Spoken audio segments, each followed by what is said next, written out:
All right, guys, today I'm going to be talking about Fragrance One's Office for Men. This is Jeremy Fragrance's fragrance, and I've got both batch number one, batch number three. I've been using this fragrance on and off for about 7 months, and I wanted to do an honest review because, yes, I'm not being paid to do this. He is a friend, and let me lay that out there. I got these for free.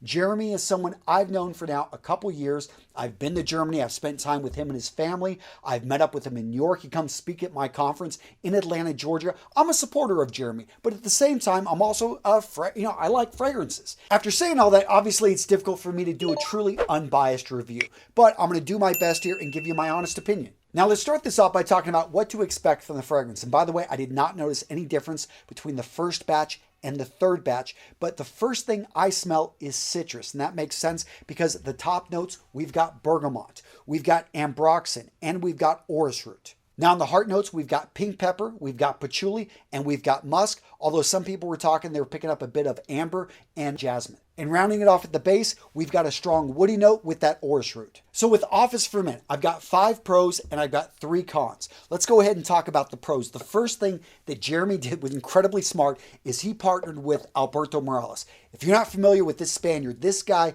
he's had his hand in over 7,000 fragrances. And he's been personally responsible for some of the most amazing fragrances out there and some of my personal favorites. So Acquadigio Perfumo, this was his.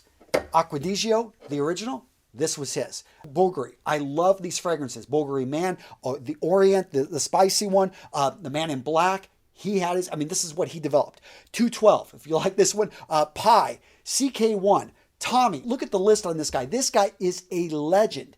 And so to actually bring in a nose like this, someone that could come in and develop amazing fresh fragrances, I think was a huge win for Jeremy. And really just, initially, if you're going to do a blind buy, if you like any of these other fragrances, you definitely want to check it out. Now, I don't know the story of how Jeremy got Alberto involved, but what I do know is I love the fact that we've got this new media guy with this old school guy that has so much experience. And we've got this combination, someone that's a nose that really understand fragrances, that realize his name is going to be on this fragrance with a guy that actually understands YouTube and media. So my point here, if you like any of these fragrances, if you're a fan of Alberto Morales, then you're probably going to like this fragrance. So the second thing this fragrance has going for it is Jeremy. So I've spent time with Jeremy in Germany. This guy knows fragrances. Sure, he had a big collection, but what impressed me most is he had all the notes laid out, like 150 notes. And he would go through, and it was like a workout, and he would actually have me test him because I spent a few days with him. And he every time we walked in there, he's like, okay, grab this one, Antonio, and test me. And I would test him, and he would actually get, I think, 80 to 90%. He nailed it. He knew these base notes. The guy, we were out just talking to people, and he would identify. I saw him do this, just pick up fragrances, people he didn't know. So he understands what smells good and what smells bad. And so the next advantage is this is a safe fragrance. I think it actually goes with the name, Office for Men. This is something you should be able to wear to the office. Now, some people are consider that a bad thing because they want their signature scent to be unique. And I actually kind of agree with that. When I look at some of my favorite fragrances, I've got right over here, Tobacco Vanilla by Tom Ford, Fahrenheit. Those are great, but those are very strong, very polarizing fragrances. This fragrance is actually very strong. It's actually got great sillage, good projection, depending on how much you put on, but it's also a very safe fragrance, something you could wear to the office, put 1 spray on, maybe 2 sprays, and it's going to last you all day. And I've seen some people comparing it. I've read some of the reviews. They're saying, oh, it smells like Dior Sauvage, it smells like Creed Aventus, it smells like Bleu de Chanel. You know what? That's pretty good company to be in. So if you like those, you're probably going to like this. And all that being said, that it's got a familiar scent profile, I view that as an advantage because it's still a unique fragrance. So whenever people ask you, oh, you smell great, what are you wearing? Guess what? You're able to say a fragrance that most likely no one in your area is wearing. This is something that is a niche fragrance. Very few people are out there wearing this. And I think people forget how few people out there in the world actually have this. When you think of, Chanel number 5, or you think of Acquadigio, all of these right here, these are designer fragrances. They're out there. Millions and millions of these have been sold.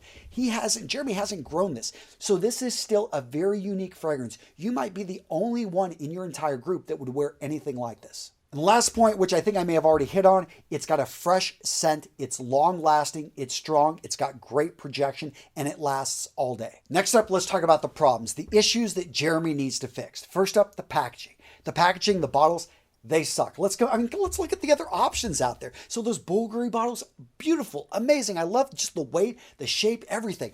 Acqua di Gio, I mean, at least they got the magnetic caps, pretty simple, but a nice looking bottle. 212, creative. Pi, absolutely beautiful bottle. But even Tommy actually had a pretty one back in the 1990s. Let's look at this. I mean, this just feels generic. And from the cap, I mean, it's slightly improved version 3, but I would love to see Jeremy spend a bit more money and come out with a beautifully designed bottle. Next up, let's talk about that scent profile. So I hit on this earlier. What is an advantage can also be a disadvantage. So it's a fresh fragrance. If you already have the entire Acqua di Gio line, if you've got a lot of other fresh fragrances, you may say, do I really need another one? It's very similar to a lot of other fresh fragrances out there. If you already got, Dior Sauvage, if you've got Creative Ventus, okay, I already got something that smells like that. But I do think that it is different enough to warrant you actually checking it out.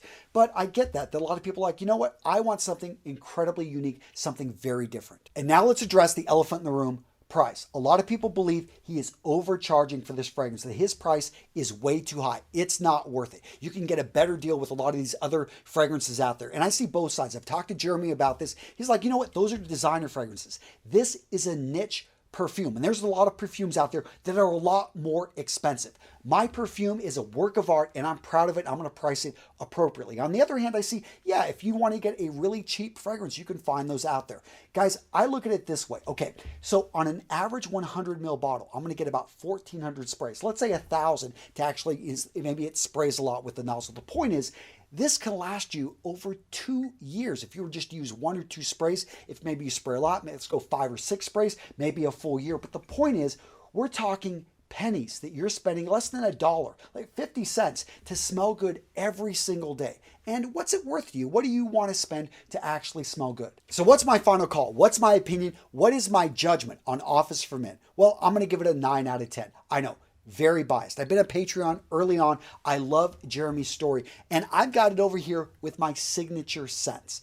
And yes, it's a clean, it actually has a similar profile, but I love it. And I've got it over here with my Acqua di Gio, got it with my tobacco vanilla with Tom Ford, my Fahrenheit, my Creative Ventus, my Sauvage, the Uda perfume, absolutely love, Bentley for Men, absolute, my Tom Ford New York. I've just got some great fragrances over here that I am collecting and I'm having a great time with.